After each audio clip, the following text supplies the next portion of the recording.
This is Talking Drupal, a weekly chat about web design and development from a group of people with one thing in common. We love Drupal.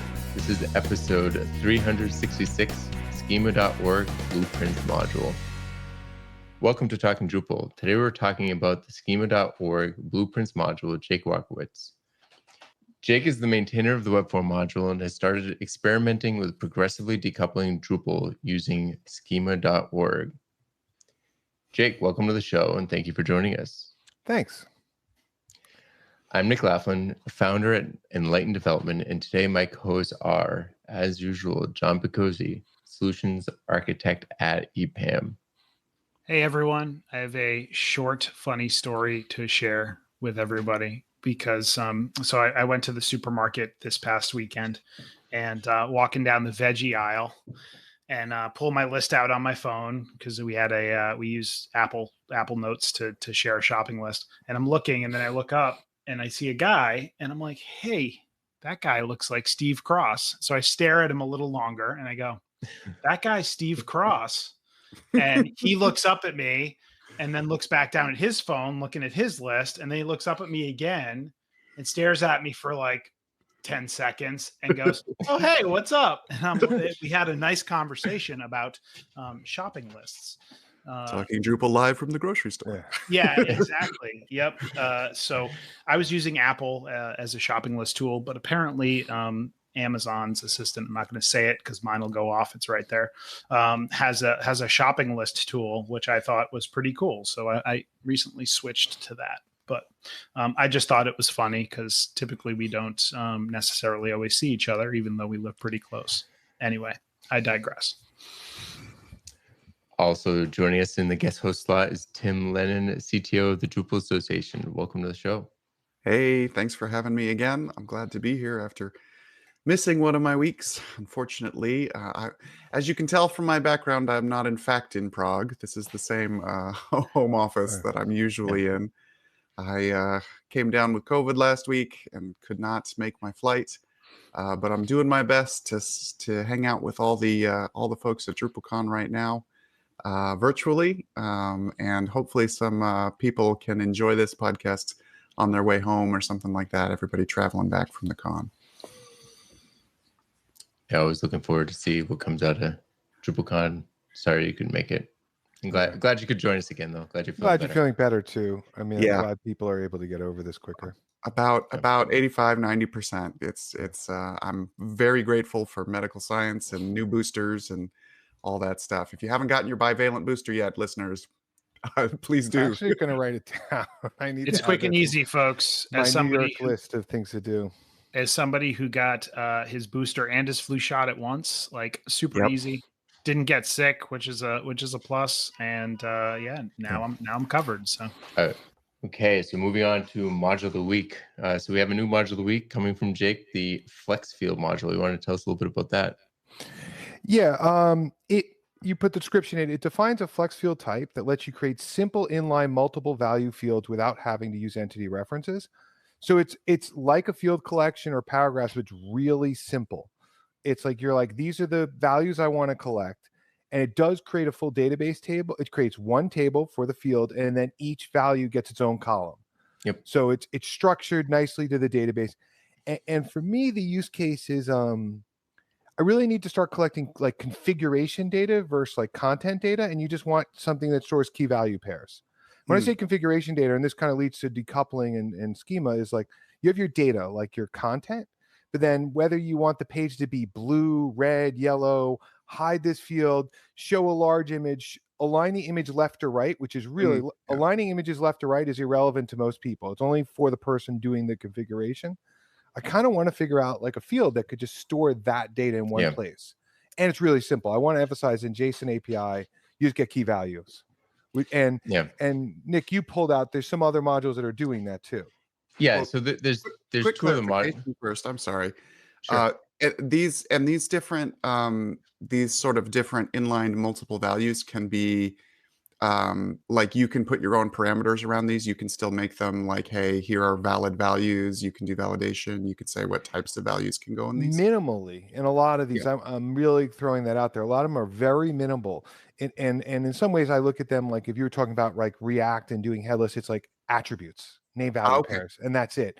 And yeah, I agree with you. It would be nice to have a drop down menu, but the people editing these are not always, they don't need that advanced feature. I mean, I Right. frankly think you could stick a YAML field, Nick, and you're like, you could literally just ask someone to enter YAML, which is name value pairs, and get similar functionality. It depends on the user. And you brought up key value and double field. I only know double. Yeah, so my use case was a little bit different. There were kind of two pieces to it. One was, so this was so that the user could enter tabbed content. So it's basically for product specifications. So they could have like specifications and technology and description, and it's behind a tab menu.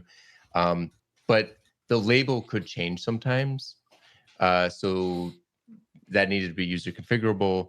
And we were actually also migrating some old data, and there were two requirements around the migration. One, if you're using something like paragraphs, that's a separate entity and requires a second migration. We wanted, for ease of migration, we wanted it to be run as part of the parent migration and not have to do like entity references and then link them up. We just wanted it to be on the base entity so that it could run in a cleaner fashion. And we also that particular project didn't have paragraphs on it yet, and we were looking for a way to prevent pulling that site into that ecosystem from some perspective. At some point that site might enable paragraphs, but so far we've done a pretty good job of not requiring that. So we were looking for alternatives. The two things that I found about these projects that were nice is they also give a little bit of configuration around one of the fields that you're putting in, so the value field. I think double field is a little bit more limited, but with key value, I think you can set like long text for one of the values, as well as a couple of other field widgets. So you have a little bit more control over what data is being entered. You're essentially using you can use like a CK editor field if you want. But like you said, it just, rather than creating multiple tables that are linking all these different fields together and possibly creating additional revision, separate revisions, it's just one table for that particular field and is tied to that content. So they both worked really well. I think we started with double field and we ended up going with key value field because key value just provides a little bit more flexibility on the type of content that you can enter. So just to clarify, or for my own clarification, I guess this is more on like a content type basis, right? As far as like something like config pages where you can set up like a whole page, like to configure something. Is that the idea? So it's a field that you add to an entity, like a content type. Got it. And so normally, typically these are things that, in my case, that you just create a paragraph for and just have like a label field and a value field and just do it that way. But we were able to replace it with this, so it's just kind of like a normal field and not an entity reference. And it sounds like Jake uses it more for configuration, which I think is an interesting use case as well. It actually reminds me of something we do on Drupal.org, and we've implemented it in a couple different ways now on 7 versus 9 to create our design systems for different kind of landing page things. Like you described, Jake, the idea of being able to say, hey, let's left align this, let's right align this, let's use the larger image style here or whatever. We did similar things like that in the past with things like feelable panel panes or paragraphs and things like that. And this seems like a much more lightweight kind of solution for that. Okay, so moving on to our primary topic. Let's start with the base question that we usually start these shows with, which is, what is schema.org? Yeah. So, I mean, we're going to go through a series of questions because it's like schema.org and Drupal. But schema.org is just a spec that Google, Microsoft, Yahoo, and Yandex, it's an open spec that they wrote to describe structured data on the web. And the goal was to help websites kind of define what their content is instead of having them figure it out. It actually allows them to it defines exactly, if you're on a bio, it says what's the name of the person, what's their occupation, what are their likes, dislikes, URLs, and it creates a common way to describe this information. And someone said it's like food for search engines, because you're basically describing things so search engines understand your page better, the structure of the content on the page. And it's been around for a long time in terms of the web. I'm thinking it's hitting about 12 years. And there's a lot of content on it. And something interesting was it's gradually evolved, but then in COVID, it had a huge bump because everyone started to have, a lot more people were online. And the example would be a lot of new schemas got added related to COVID, like emergencies or reschedule, like events got enhanced because everyone was going online to do events. So they did enhancements to events on like event scheduling, adding postponement. Probably delivery services and like all that. Yeah. And it's constantly evolving, but it's also really well defined. Like they sit there and get experts from different sectors. The example would be like the automotive industry. They obviously talk to a content architect in the automotive industry to figure out all the parts of a vehicle. How do you structure a vehicle? Similar things I've seen in medical. They've got expertise in that.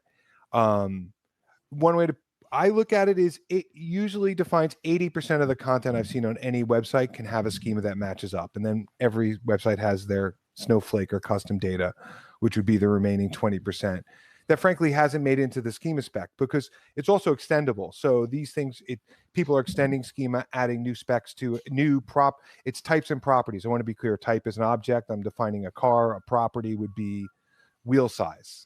Okay.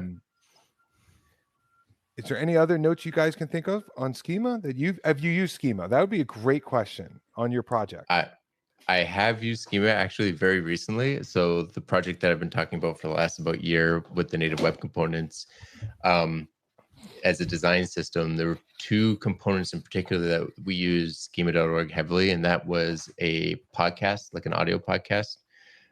So I haven't implemented this for Talking Drupal, but for another client, we implemented a schema for that. And then for videos, so they have this client has a lot of Vimeo and YouTube videos, and so we implemented schema.org to provide that information appropriately. So before we move on, I think now you reminded we're missing something here. So Google uses schema.org, but they use a subset. They call it structured data.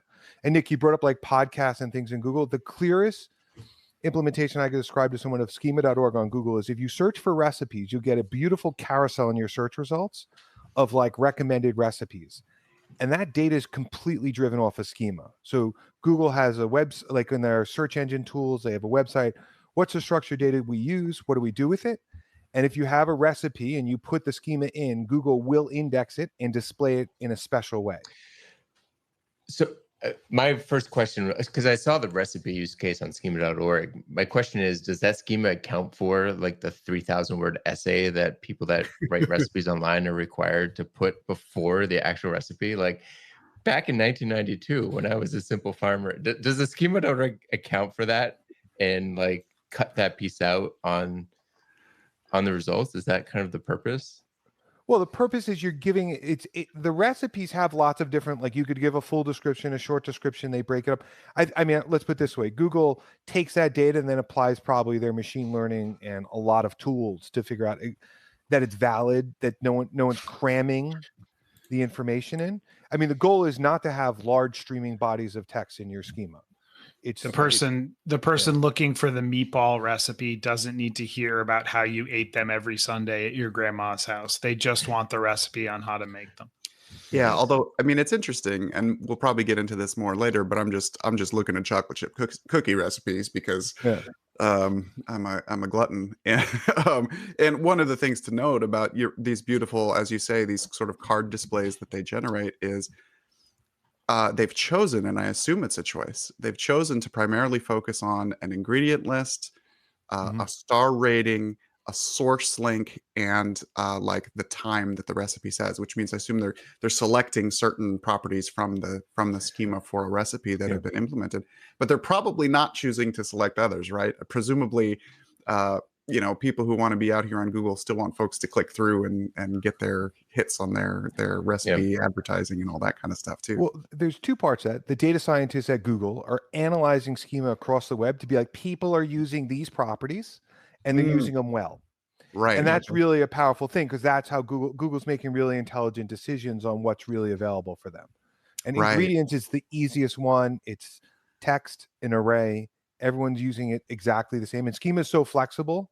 They are getting a lot of different structures. You could have ingredients could be a string that I want 1 cup of milk, or it can be an entity reference in our community to an ingredient that's specific exactly with the nutrition information. Right. And Google looks at that data and kind of sorts it out.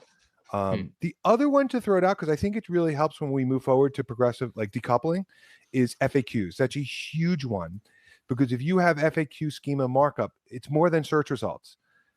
All the voice systems are using that data now. If you ask a question, it is aggregating and looking at those questions that are those FAQs that you have on your site. It looks at that and will return responses that, like, this website says the answer to this question is A, B, C, and D.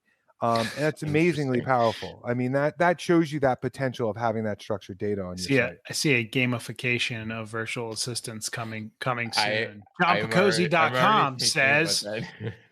Well, also, I've seen Alexa. I know for some of them will have partnerships. Yeah, with someone, and they'll say, we'll look at your domain for the FAQs. But this all of this should be, to a Drupal audience, this should feel analogous to, right, the first time someone explained views and why views and fieldable entities were a good thing, right? Which is to say, hey, you have some piece of structured data that you can then remix and reuse and redisplay in multiple places, right? You can view it on its content type as an actual page display. You can view it in a sidebar view. You can view it in a dedicated view of search results, whatever, all these kinds of things, right? It's like this sounds like a very similar sort of idea. Hey, structure your thing in the right way and it can become reusable, except that reusability can be even external to your site.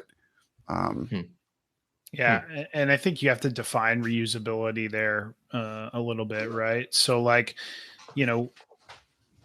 reusability doesn't necessarily, as we just highlighted in the Google recipe example, right? You don't have to reuse everything, right? And that's part of like kind of this like headless decoupled architecture that we're moving into with most web applications now, is like, listen, you can have all the data, it can be formatted really, really well, but you don't necessarily have to use all of it just because it's all available, right? So let's talk first, because I think it's really important for folks to understand. We talked about what is, schema.org, but like, I want to talk about a schema.org first approach and kind of what the benefit is there, because I think once you kind of understand what that benefit is, it may make what the module does a little bit clearer. Okay. I think let's start with the schema.org last approach, because that's what's happening in the community. And I bring it up as a direct, this is how we're doing schema right now, is people build a website, they architect whatever they want, and then they take the common patterns, take the meta tag schema module and map their data that they've decided on, what's a first name, last name, what's the name of it, to schema, and then they embed it on the page. And it's a lot of work, because they have to do a mapping of their own way of defining content to this universal definition of content. Right. That is very standardized, incredibly well thought out. There's so many concrete examples when you look at schema spec for properties where they've really thought out their names way better than Drupal. I mean, the one that comes to mind is, in our community, we have a field called lang code, and that defines what language a node is in. And Schema looked at that and said, well, lang code and language, that's kind of, one's a code, one language is an object. Let's be clear. Language is a type of thing. French is a language. It really should be, the property name should be in language. Because when we're doing, like when you're translating a node, what are you doing? You're putting it in a language English. And this is all little things that Schema does. So schema.org first approach starts to recognize that, like, why not start with schema.org first? Why don't we say, this is how we're going to structure our data, because this is a spec that a lot of people have agreed upon, and build on top of that. And we automatically get well-structured data. And we get, schema.org also has relationships. We didn't spend a lot of time, but they've thought out all those relationships. There are a lot of interesting ones that stick in my mind. Very common thing that schema.org avoids doing is having a type that's about a person. So if you go to a physician type, it's not They don't assume that, okay, you're on a physician and it's a single person. The way they do it is they have a relationship. So a physician is an office that happens to have a person that works for it. That pattern makes a lot of sense because maybe the physician's office, they might pass away and send the physician office somewhere, someone else will take over that physician's office and still maintain their name on the door. It happens in research all the time. And my point is, like, they're distilling, they're breaking things down into the right parts and relating them. God, there's so many examples of that on recipes. We talked about recipes. Nutrition information is not tied to a recipe. It's a separate entity type. And it makes sense. You'd have a recipe like a bowl of cereal and you'd have nutrition information for with or without milk. And they've sat there and thought out all those things. So to kind of get back to the question, right? Yeah. So like I can see the value in taking a schema.org first approach, right? Because if you don't understand kind of the schema.org structure and how it's breaking things down, the physician example is a great one, I think, because like to me, a physician is a person. It's not like the office, right? If it said physician's office, then I'd say, okay, well, that could be multiple physicians. Like it could change hands, so on and so forth. So I think like understanding that approach to structured data will be helpful to you before you take on the endeavor of like, using the module or like building your structured data for your site, right? Because like, it just sounds like it would be really annoying if I had already built out my site and then I was like, oh, I'm going to layer this thing on top. Like, it just sounds like a fool's errand to me. Yeah, but whoops, I've inverted the relationship of physicians to offices or something. I got it backwards compared to what the spec wants. And right. And God help you if that's in production, because like that change you may not be able to get that one back without a lot of heavy lifting, right? Yeah, I will emphasize, this is really meant to start from scratch. This is, and I want to just throw out there, this is meant to future-proof your data. This is like this idea that schema.org has been around for 10 years. It probably, nothing else has superseded it. It should be around for another 10 years. And if you do this, you don't have to think about naming things. And naming things is really hard.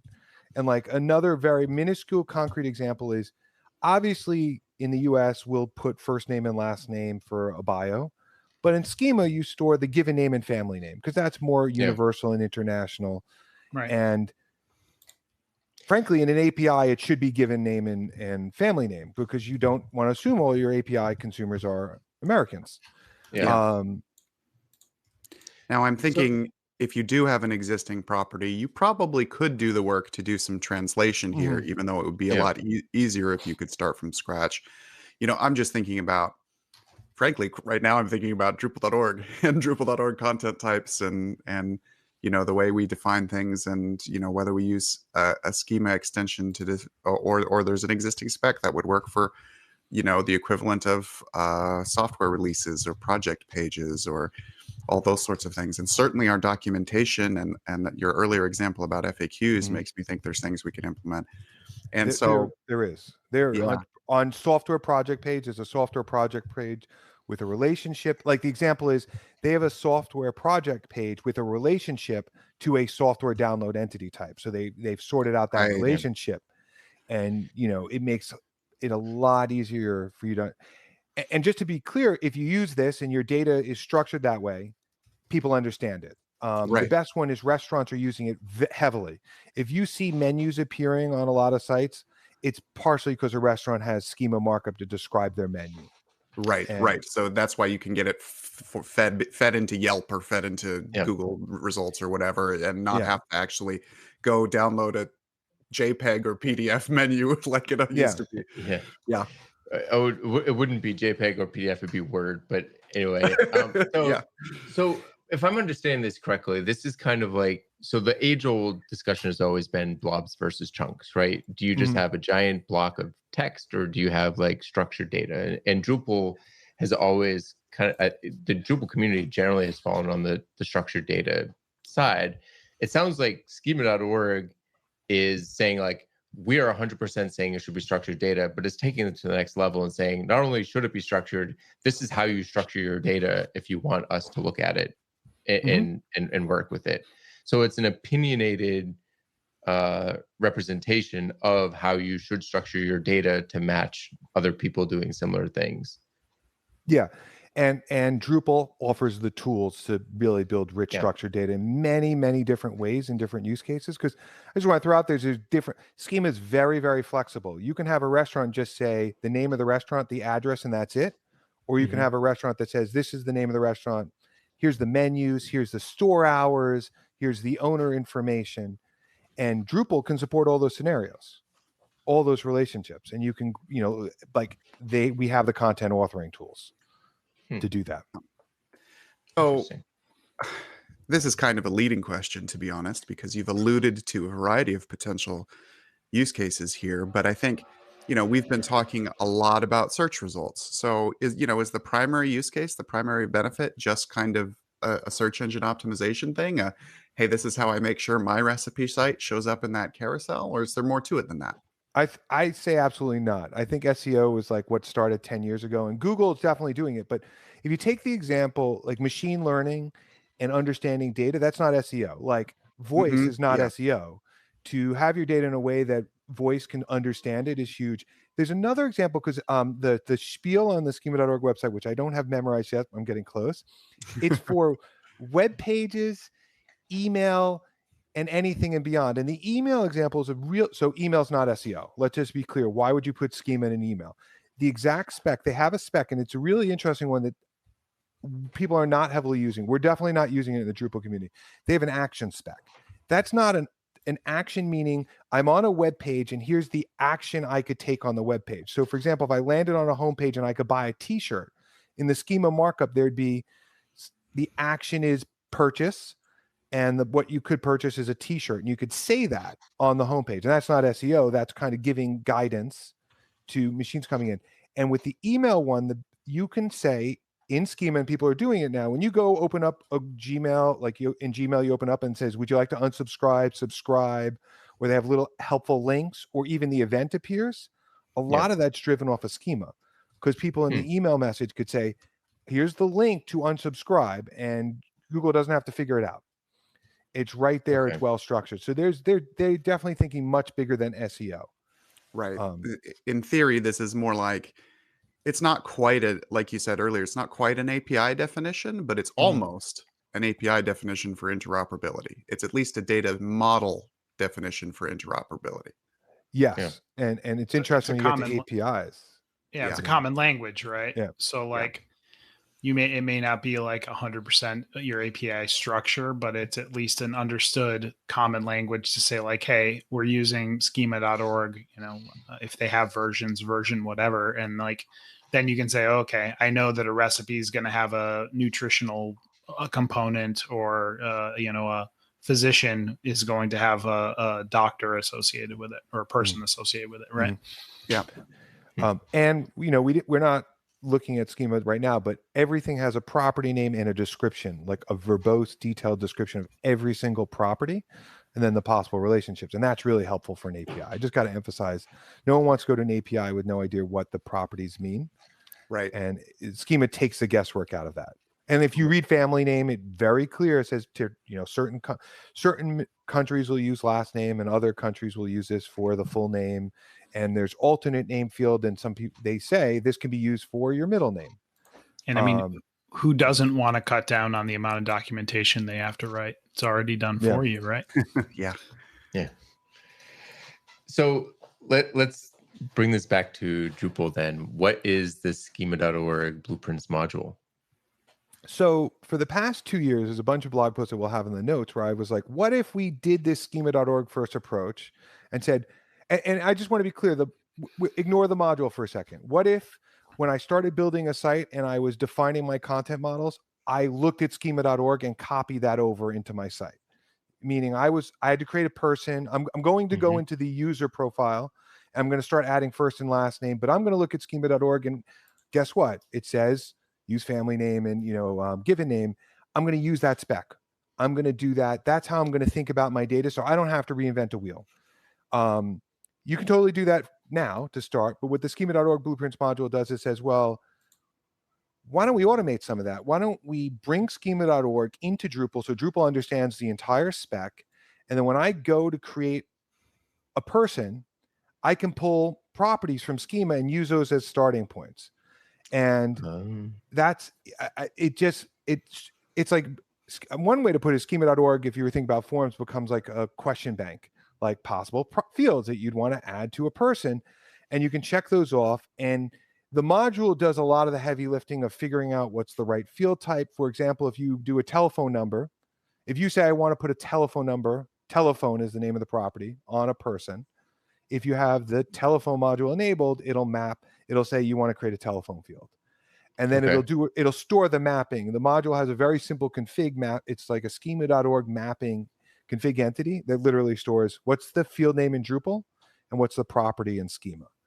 And what's also good is as you're building your site, you can keep using it. If someone says, I want to improve the person bio and I want to add their educational information, you can look at schema.org in Drupal and be like, I want to add these properties to my person content type.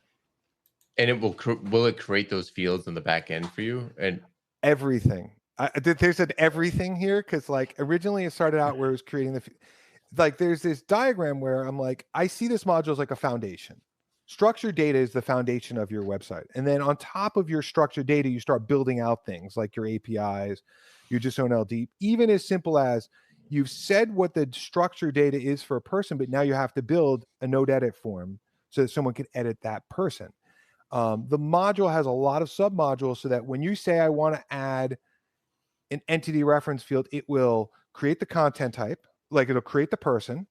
And then let's just say we want to do the organization. That's a good example. A person could be affiliated with an organization. You check off the box organization.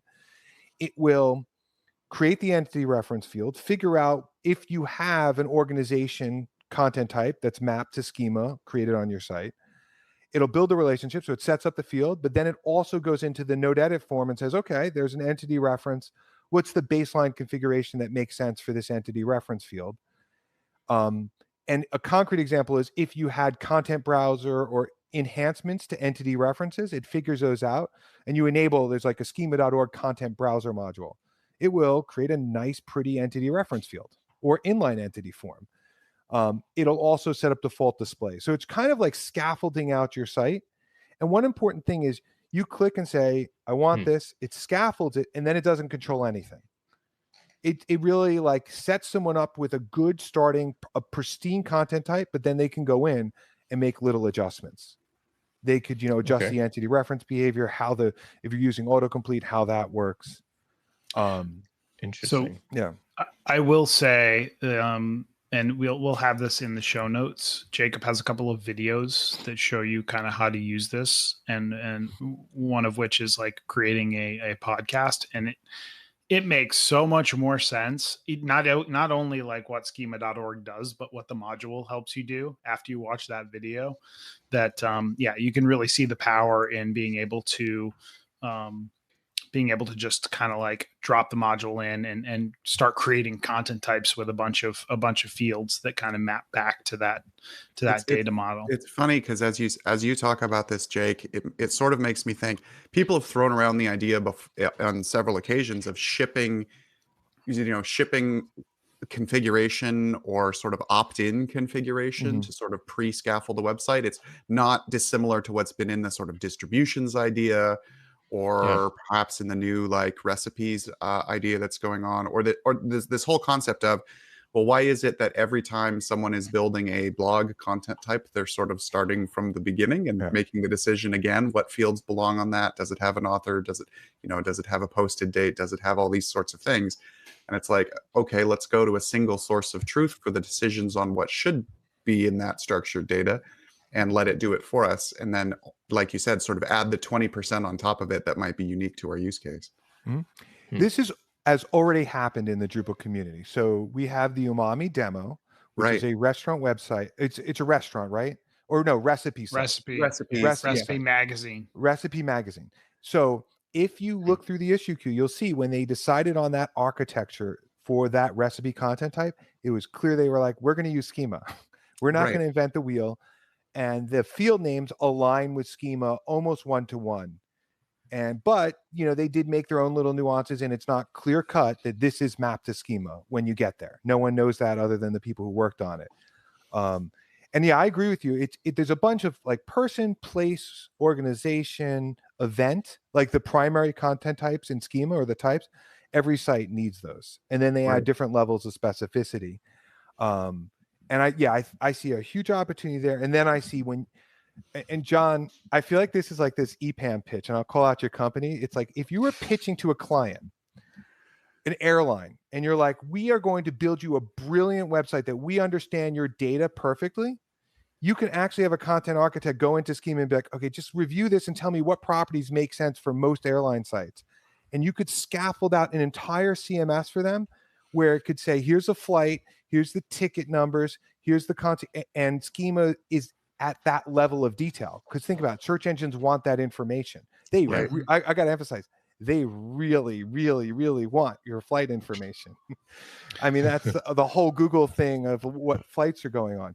So there's another level of just not the basic, but for an agency to leverage. That's a tricky one. I think like if you are an agency with a content architect pitching a very specific sector, there's a huge opportunity.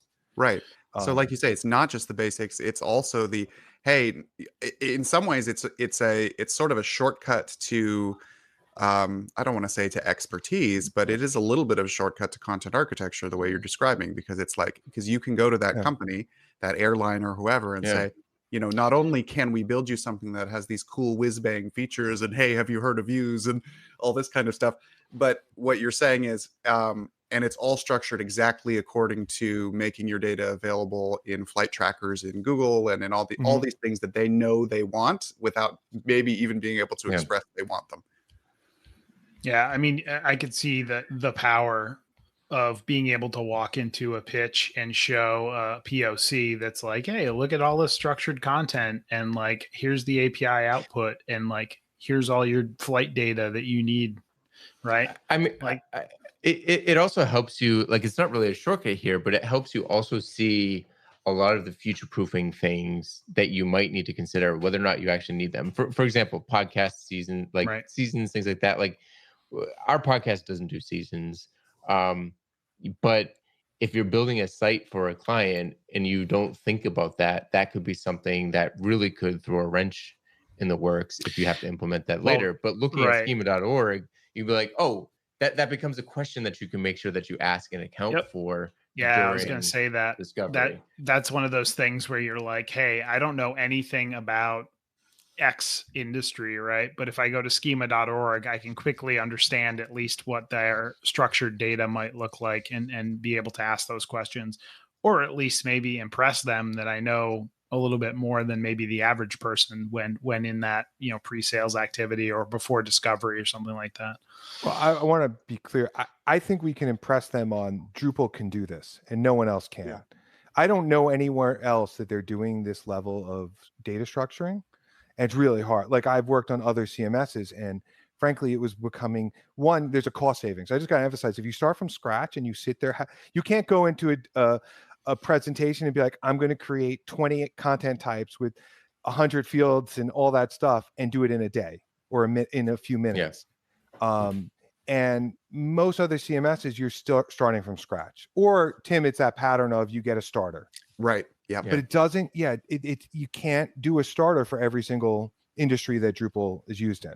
It's impossible. Yeah. We're kind of, we're frankly, and even the ones you can, ideally, you want to use them in a way that's compatible with this methodology, right? So that, like, okay, if those do have to be more basic or more agnostic to a final use case, at least make sure that they're extensible so that, like, you can move on to the rest of what a schema might be defined for your use case. Yeah. Mm-hmm. You know what, I'm going to throw out one thing where I need help with is like figuring out what the baseline schemas we need for these different sectors. So you saw the podcast one, I had a good baseline. It like creates a podcast and says, well, here's an audio trailer, here's the speaker, here's the description. And then there's 100 other properties that I'm ignoring for the time being. And each one of these sectors, we have to figure it out. And like a call out to the commerce guys, I'm not touching commerce. That's too hard. But a commerce guy could go in and easily be like, oh yeah, we generally recommend these properties. So let's just say these schemas. I want to be clear, like commerce's entities can be mapped to schemas. It's very, very easy to do that. The module is flexible enough where you could say this custom entity type maps to this schema, and it'll figure it out. Even including your entity references. Something that schema does is you could have a web page and have entity references, and it'll pull it into the schema markup it gives to a search engine. They understand the entire web of the information.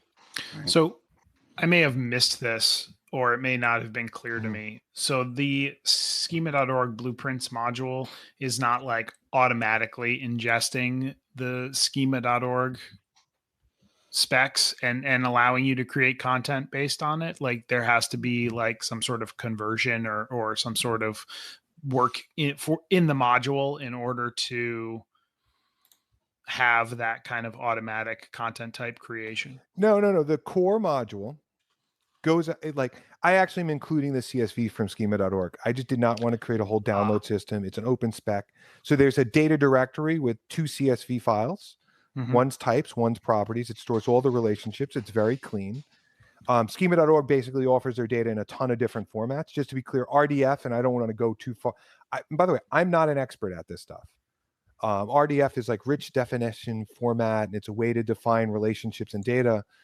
That's the core of Schema. They use that, but they make the data available so anyone could consume it. And by the way, I use CSV because content, I understood it.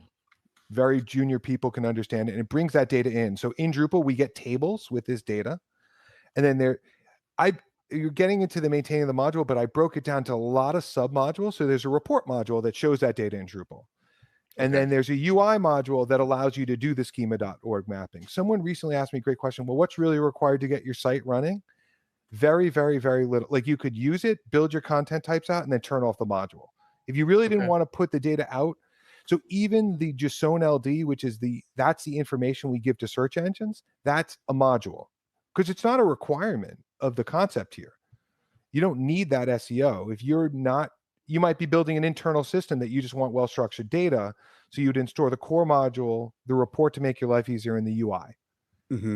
And that's it. And you'd stop there. And if you were going headless, you could install the JSON API module, which what is something I found really fascinating as I built this out. The fact that I know where you're starting from makes it possible to tweak things that Drupal does. So for example, with JSON API, if you turn on the schema.org JSON API, it will rename all your fields. So you don't get internal Drupal names. So you don't get, by the way, we're prefixing all the fields. So if I go back to the given name example, you don't get schema_given_name going out in your APIs.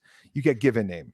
So it's clean. You get pristine APIs. And the other part is it knows what properties are content because it assumes everything that's mapped to schema is content, and that only goes out in your APIs. So because I don't know if you've looked at JSON API. If you turn it on out of the box, it's a fire hose of everything on your site. Yeah. Yeah, exactly. That scares me from an API design. I've done that, and it was a mistake. Because then you're committed to tons of data going out that you might not need someone to know. Like your configuration on your web page.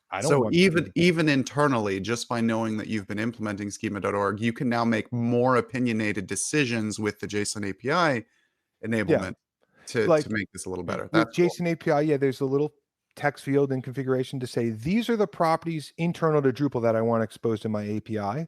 So there's a whitelist that makes it a lot simpler because you revision UID. Generally, most people don't need to know that outside your website.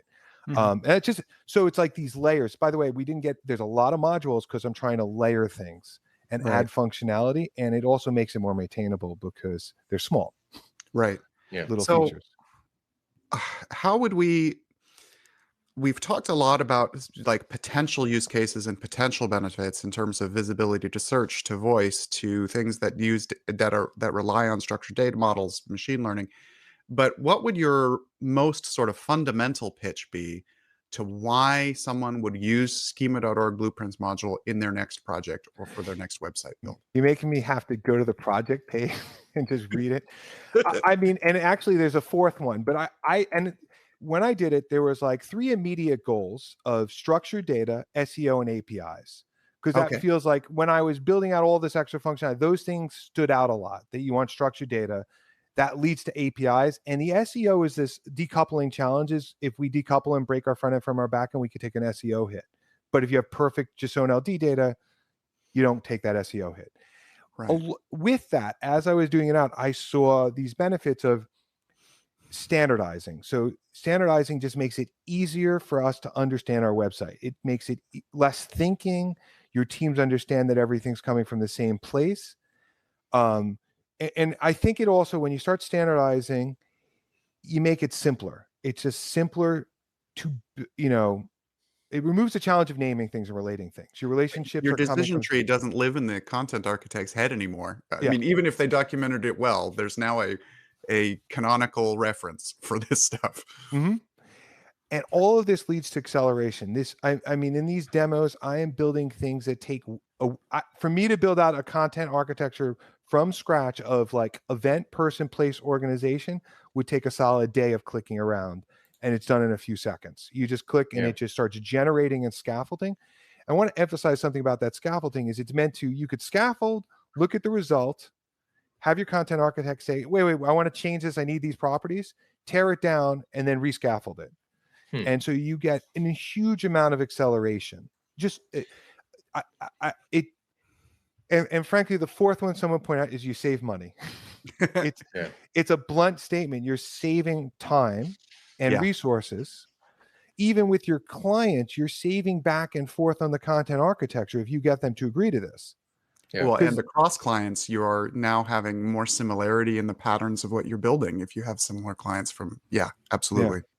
Yeah, which means that your developers will be familiar with it. Like they don't have to like learn the architecture as long as they know the system, or rather they have a consistent way to learn the architecture because they know the system. Even if they learn schema instead of learning a new architecture every time. Yeah, exactly. So as we've mentioned a couple of times, you made a short video showing us how to kind of use this with Talking Drupal, and we'll be releasing that. So I'm going to pivot this question a tiny bit, and based off of what you were just saying with standardization, I'm curious about how you go about matching the schema with the user experience you might want. So for example, in the demo, which I'm going to tell our listeners, go watch the demo, then come back for this question first. It's a 6-minute video. It's very short, very informative.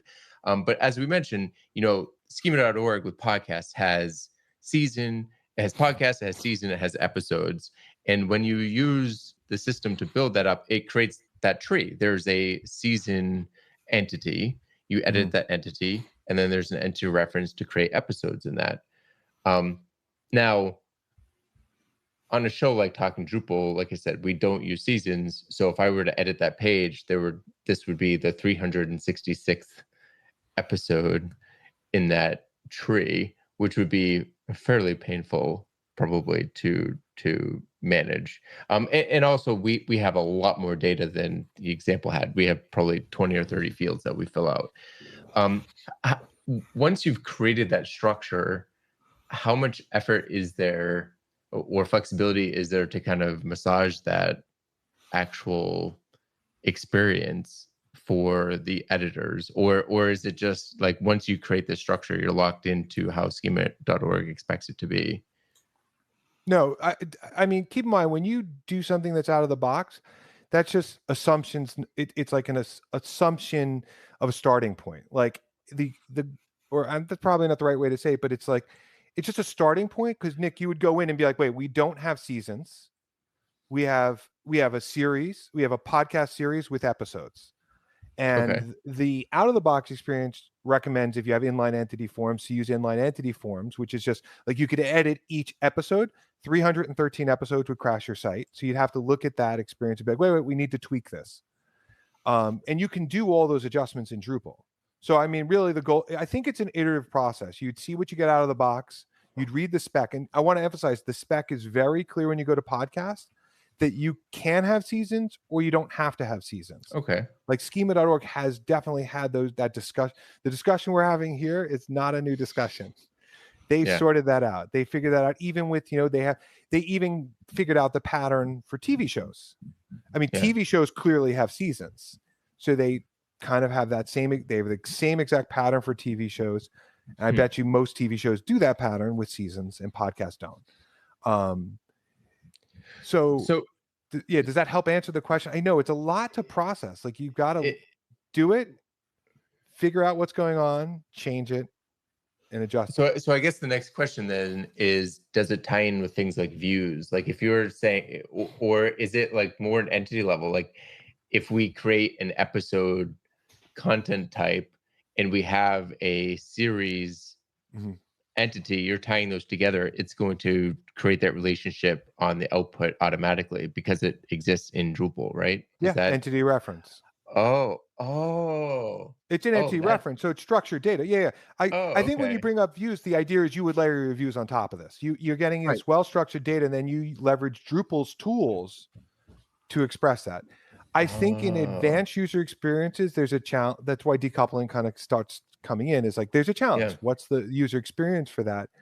I'll admit, like layout, I'm not sure if you can have layouts that kind of align perfectly with schema. You know, what's a CTA and schema? There's no call to action schema per se.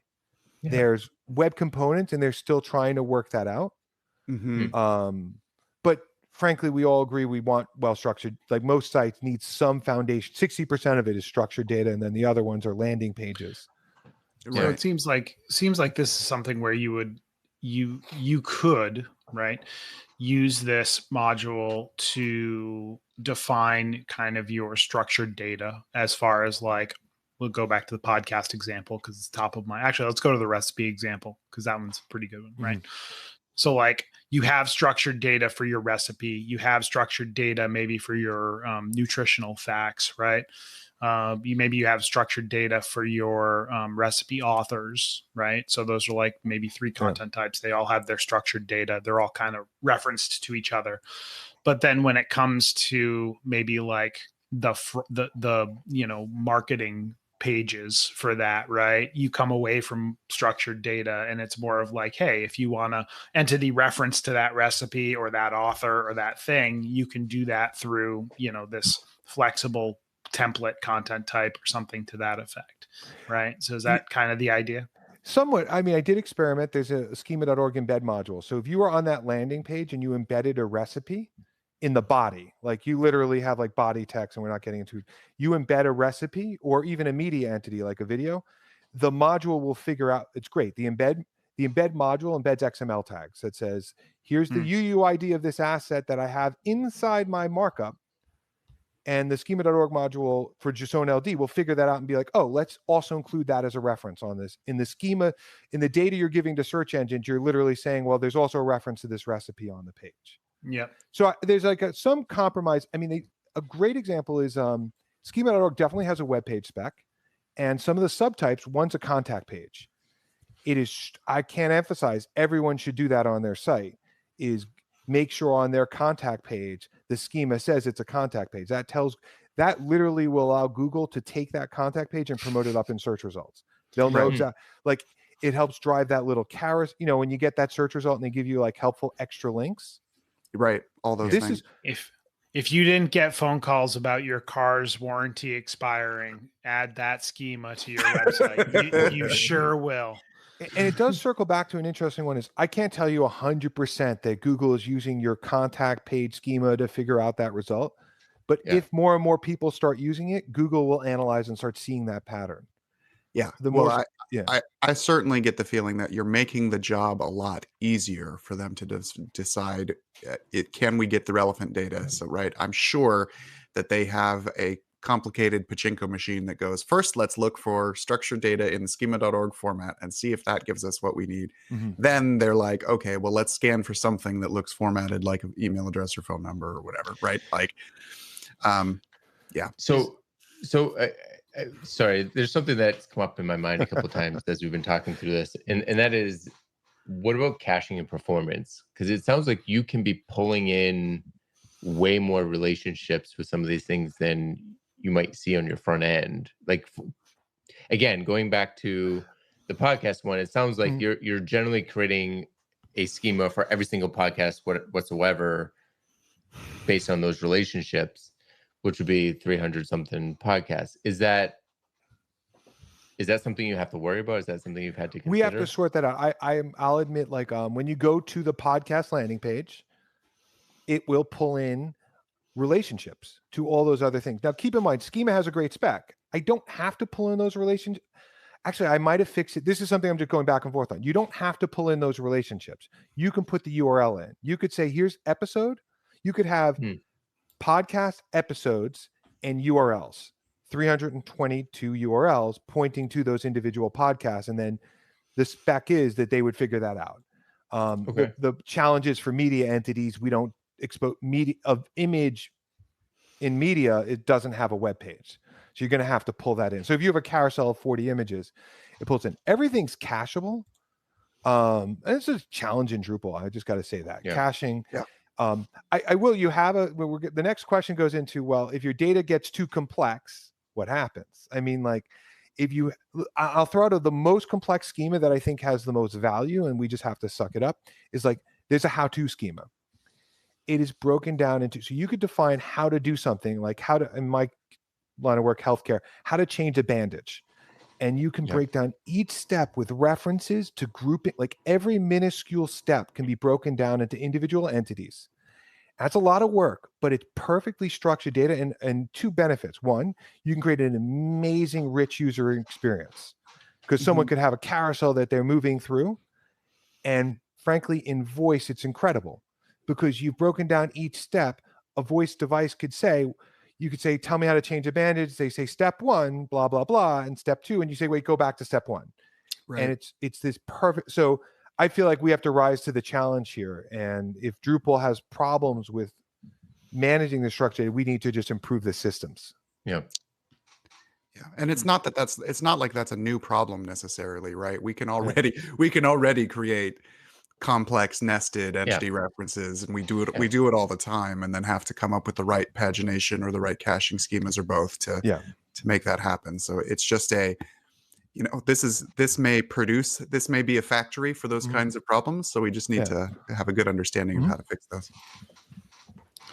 Interesting. So part of the module uses paragraphs. Is that correct? It's not a hard dependency. When I started, it was. Paragraphs is the best way to build structured. I'm going to throw it out there. It's the most common supported way to build structured data in Drupal, especially the how-to, because you can nest paragraphs and the UI supports it. But it's flexible. This system's flexible enough where you could do entity references to any entity, and that's up to. And what's interesting is I think the algorithm will, for example, if you're using contact points, so you have a person and a contact point is a method of contacting a person. Yeah. What the module will do is scan all the entity types that you have and see which one has a contact point and build an entity reference to that. So if you have the paragraphs module enabled and you've created a contact point, it'll figure out that you want a relationship to it. But if you use something else like ECK and you map an ECK entity, what is that? Entity construction kit. Yeah. If you map one of those types to a contact point, the module will figure that out. So you don't have to use paragraphs then. You could easily just use other entities to kind of fill that void, right? But 100,000 plus sites have paragraphs, so it's a good way. Yeah. It also helps me test use cases. It's like you got to pick something. You got to go with the most popular and work it out. And I'll say again, I've been using Martin's storage module now for a project for a while, and it's been a lot of fun. But yeah, it's not used by nearly 100,000 sites yet. So and one thing I will throw out there is like Paragraph supports paragraph libraries, and there's a bunch of patterns that have evolved in that are very powerful. Even the paragraph layout. Frankly, I think there's that weird opportunity in that space to have layouts that support schema. But anyway. No, so we've referred to this problem in a couple spaces about schema.org allowing you to define some excellent structured data, but possibly much more structured data than you potentially need. So what's this? I think the answer here is sort of choose what you want, but how do you deal with extra fields as part of your schema or things like that you don't necessarily need, whether that's building them in the first place and you don't need them at all, or maybe you don't need them in certain use cases, but you might need them in others. So when you go to, there's defaults. to say, like, for event, we want a start date and end date, a title, start date, end date, speaker. And that's all configurable. I got to emphasize every single little aspect is configurable. So when you go to create the eventity type, you get this form that says you're creating an eventity content type. And here are the fields that are available. And here are the fields that are selected. And there's actually a little, people keep missing this toggle, but it does list out everything. I think there's 100 properties for events. But by default, it'll only show you the ones that are mapped by default. And there's actually a little toggle on the form where you could show all or show the ones that are mapped and they're highlighted in green. They're highlighted in green or yellow. Green is for an existing field and yellow is you're about to create a new field in Drupal. There's also a little search to find custom properties that you might want. Like Martin and I were just talking about, like, what about rich scheduled events, where you're saying this happens every Monday. So you could search for the word schedule. And I saw the problem, 20% of the properties in Schema, no one's going to ever use in a content management system. So there's actually an ignore list, and it's displayed at the bottom to say these 20 properties are ignored to help. It really improves performance a lot to be like, we're not going to display these aren't options. Someone could go into that list and say, okay, I want to show everything. So we're sort of effectively, you're using the property browser when you're implementing your schema, and it's up to you to choose, these are properties that are relevant to me that I'm actually going to use. Yep. And you have to research it. Yep. There's also downloads of the data. So you could download what you're going to get out of the box and massage it there. Right. Like CSVs.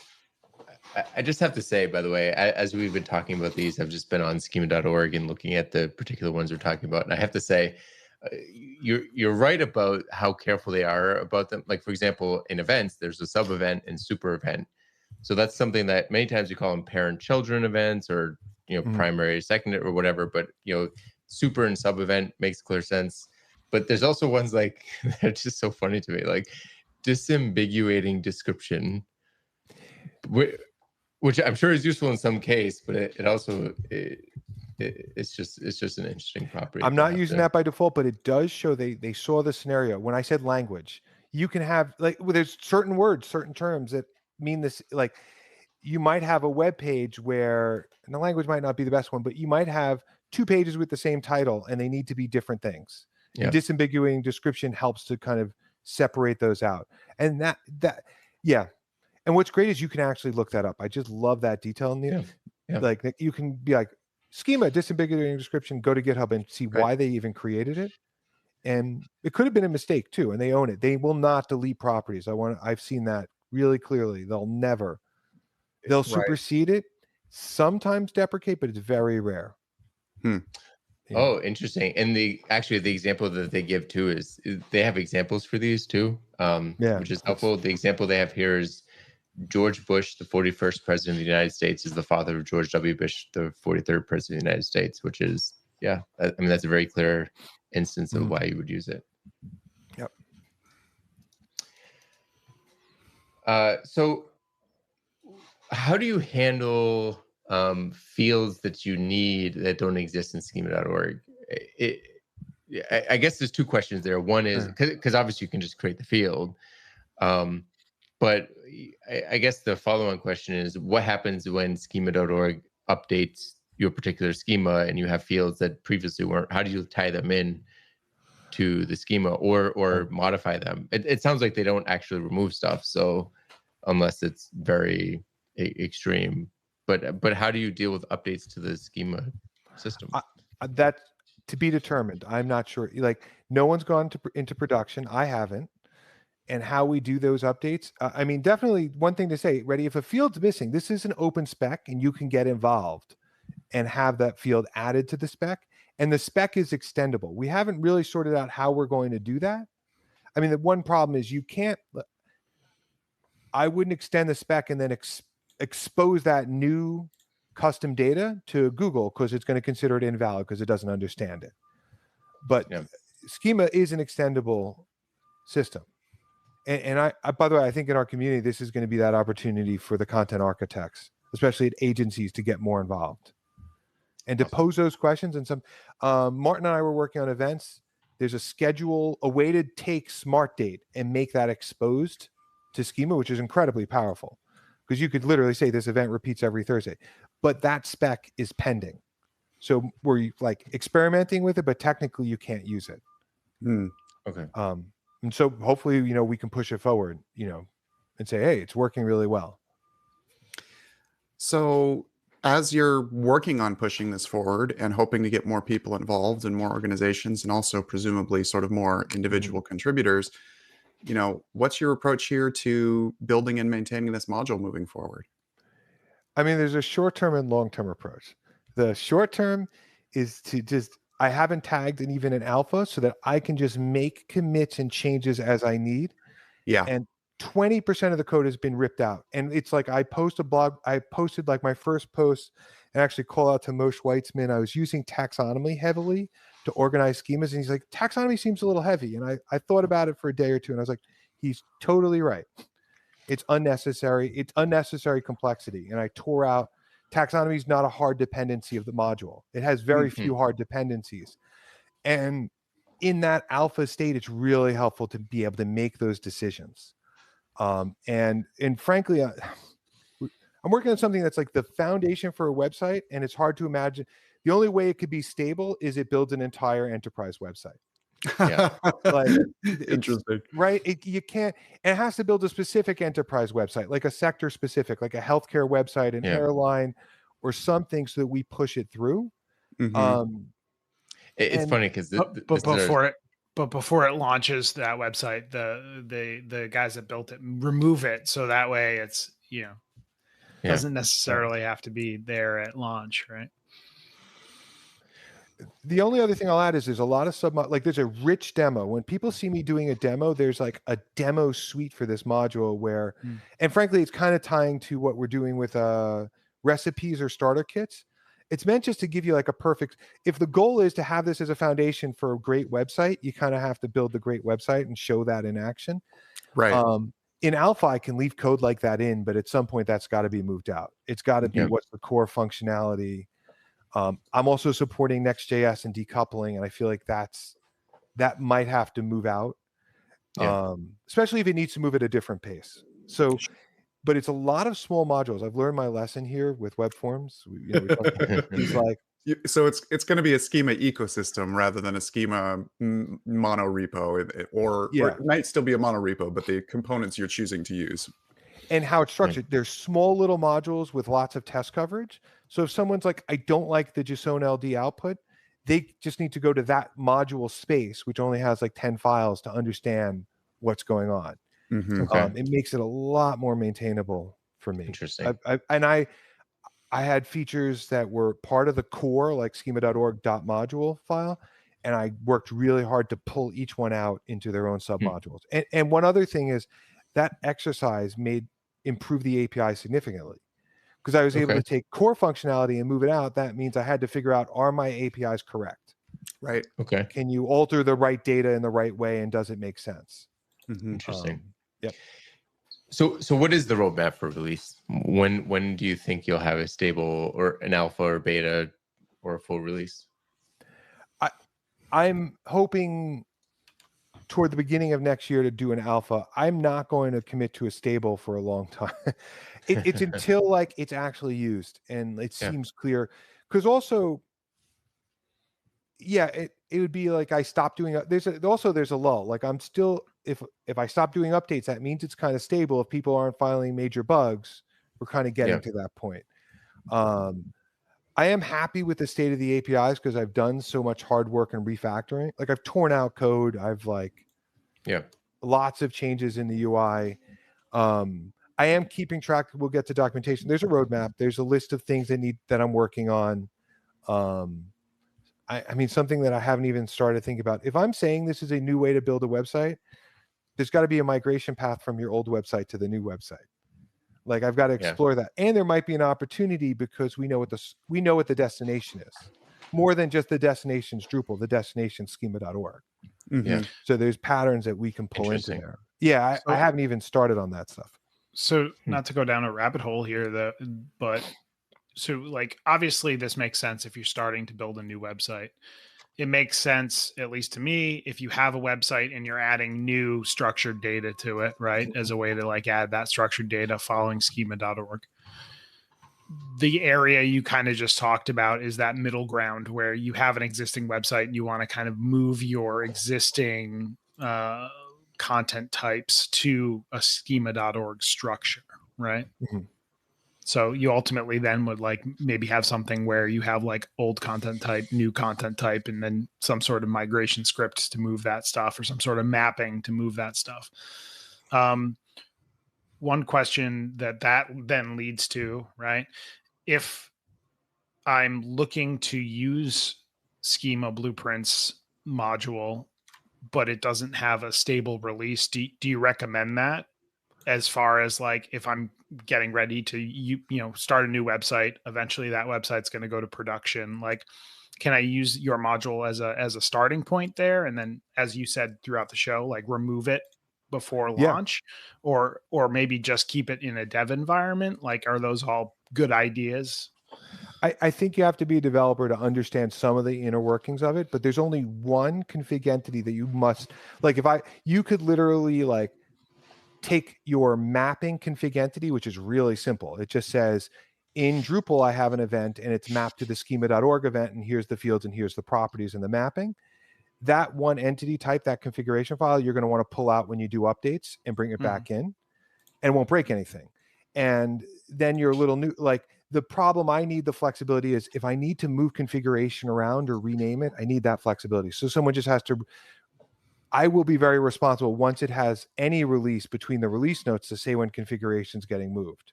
Yep. And I've been pretty good about providing upgrade paths, but it depends if I have to do a massive overhaul.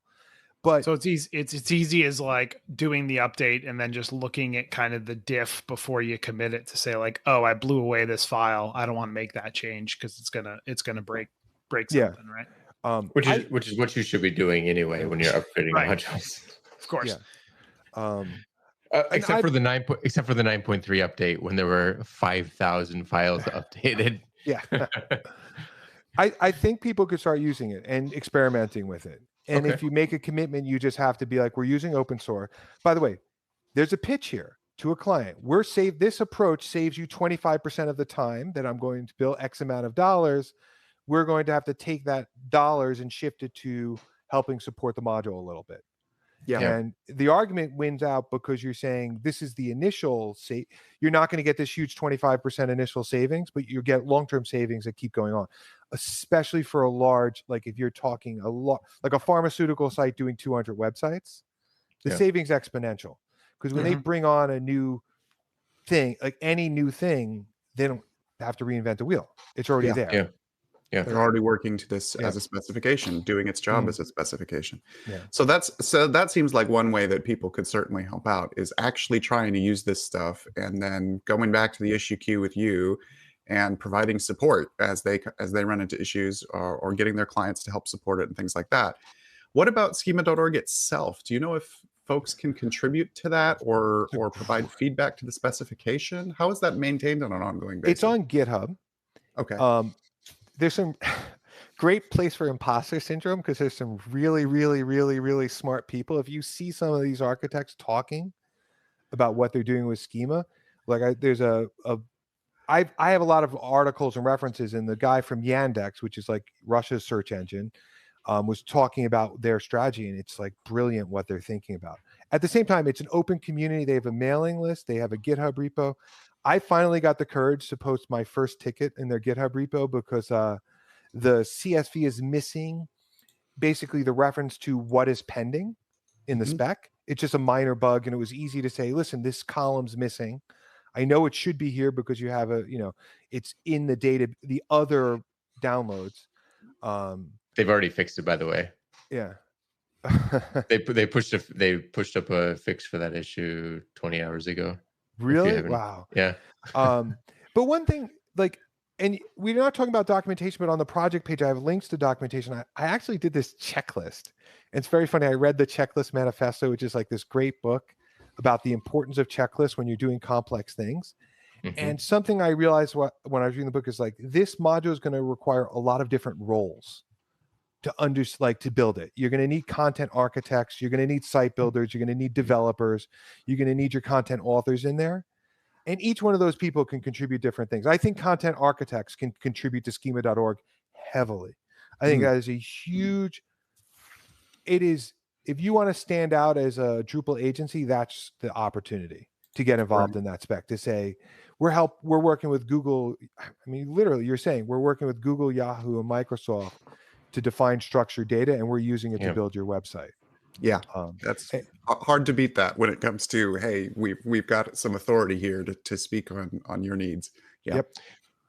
Well, thank you for joining us, Jake. It's always a pleasure to hear what you're working on, and I am really excited to actually work on this. I have a couple of ideas already for some test projects I can use this on. I'll certainly give you some feedback there.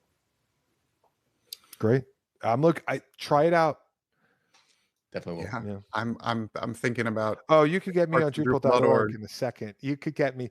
I mean, if you want to schedule a time, we could just go through and you list the content types, and I'll map. By the way, I know most of the types by heart now, so I could just give you mappings. Do you have questions or feedback? Reach out to Talking Drupal on Twitter with the handle Talking Drupal, or by email with show@talkingdrupal.com. You can connect with our hosts and other listeners on Drupal Slack in the Talking Drupal channel. You can promote your Drupal community event on Talking Drupal. Learn more at talkingdrupal.com/TD-promo. Get the Talking Drupal newsletter for show news, upcoming Drupal camps, local meetups, Chad's Book Corner, and much more. Sign up for the newsletter at talkingdrupal.com/newsletter. And thank you, patrons, for supporting Talking Drupal. Your support is greatly appreciated. You can learn more about becoming a patron at talkingdrupal.com and choose Become a Patron. Well, Jake, if our listeners want to get in touch with you, what would be the best way? I'm Jay Rockowitz everywhere, kind of. You can find me on Slack and Jay Rockowitz. You ping me on Drupal.org. I'm going to promote NetCamp for you to say that I am speaking at NetCamp on this topic. This is the way to get any. I mean, a live demo. Pull me aside afterwards if you have your specific questions, and I'm there to answer them. I'm not there for the 1 hour session. I'm there to connect with people. And It's going to be a great camp. And Tim, how about you? Hestenet on Drupal.org. So you can find me on that under that username pretty much everywhere. You can also email me, tim@association.drupal.org, to reach out to me about anything related to Drupal.org and the support infrastructure for the Drupal project, or about the Drupal Association. And John, how about you?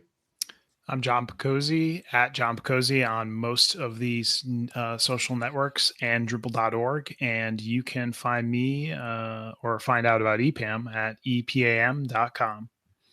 And you can find me pretty much everywhere at NixVan, NSCXVAN. If you've enjoyed listening, we've enjoyed talking. Have a good one, everyone.